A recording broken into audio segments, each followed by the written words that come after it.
Hey guys, it's the Lily and I'm going to be talking about Hamilton and who they were historically. And quick trigger warning: there will be mentions of rape and pedophilia and all that stuff into this.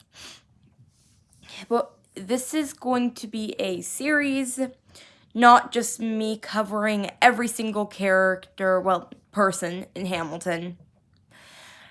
So before I get any comments that say it's a musical, not a documentary, this is for people that want to know who these people actually were.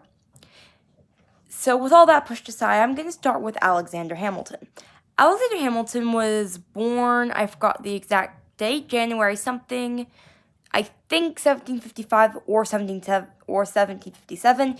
He most likely lied to his age. He grew up on Nevis. When he was 10, his father left. I think 10.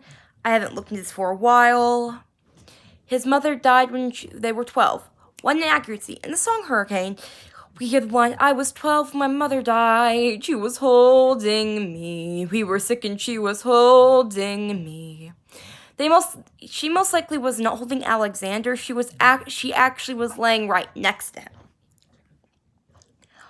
So then, a part that isn't mentioned in the musical is he worked in the slave trade. He would price the slaves before they were sent off. He grew up heavily around slavery, and like I said a few seconds ago, sorry, I get distracted. I got talked about my dog. What was I saying? He was 19 or 21 when he came to America. Most likely 21. He just said he was 19.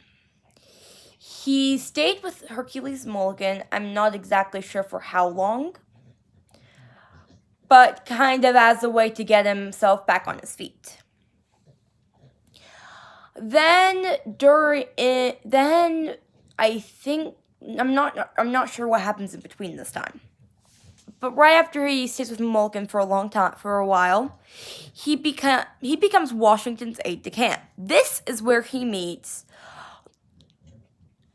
Gilbert de Lafayette and John Lawrence. These will be the next episodes after this, so not too much about them. Yes, he did give the idea of that slaves would fight for their freedom, and Washington did not like this idea. So with slavery, he would change his views to exactly how it would affect him. He marries Eliza. I forgot the exact year.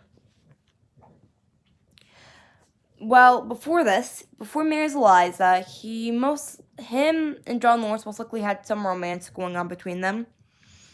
In letters writing, "My dearest Lawrence, I prefer to write in words rather than actions that I love you."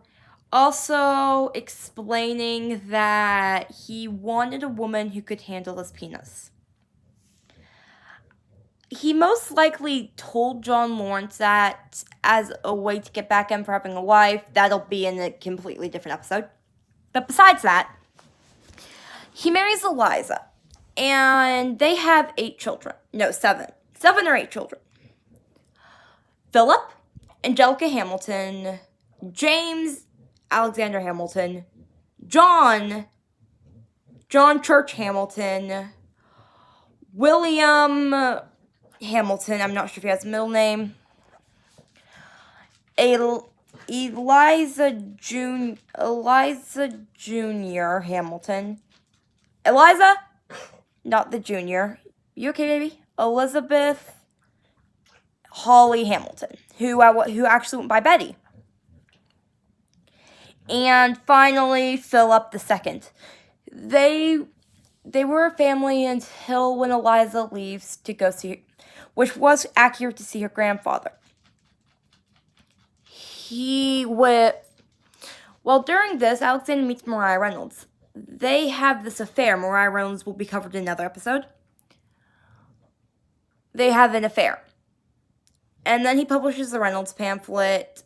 And everything basically happens. Then Philip gets into a duel which I will make a different episode besides that for like all the dual stuff. So in the election of, before Philip gets his duel, the election of 1800, he chooses Jefferson, which is accurate. That is until so he says something about Burr. Burr takes offense to this. He shoots Hamilton, and, well, he died 24 hours later. So now we're past the mild biography part. Sorry, now that I'm past the biography part, I will do my best to explain more of who Hamilton was as a person. Alexander Hamilton was described as an egotistical man. He did, like I said, he fought in the Revolution. And a part of the reason why he gets so mad at Washington referring to him as son is most likely, is because he never had a father figure. That's basically it for the series, this episode. Sorry, my brain's a little scattered.